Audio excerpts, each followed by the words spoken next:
নারীদেরকে সম্মানিত করার জন্য ফ্যামিলি কার্ড দিবেন নারীদের হাতে।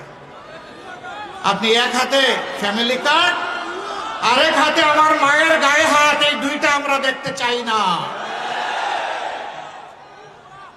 মারা মিছিল করে আপনাদের কারো কাছে ফ্যামিলি কার্ড চায় না।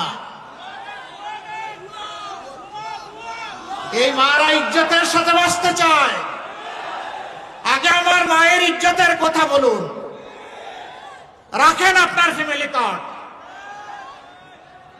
আমার মায়ের ইজ্জতের বিনিময়ে কখনোই ফ্যামিলি কার্ড হতে পারে না।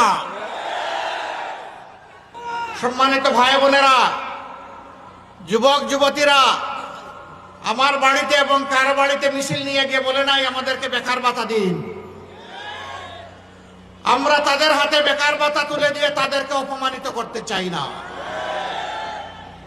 আমরা চাই তাদের প্রত্যেকের হাতে হালাল রুজি করার জন্য মর্যাদার কাজ তুলে দিতে চাই। আমাদের যুবকরা যুবতীরা গর্ব করে বলবে, আমি বাংলাদেশ, এটি আমার প্রিয় বাংলাদেশ। এই বাংলাদেশকে দিতে চাই, নিতে চাই না। হ্যাঁ, রাষ্ট্রের যা দেওয়ার তা রাষ্ট্র দিতে বাধ্য থাকবে, কিন্তু সেটা মর্যাদার সাথে ইনশাআল্লাহ।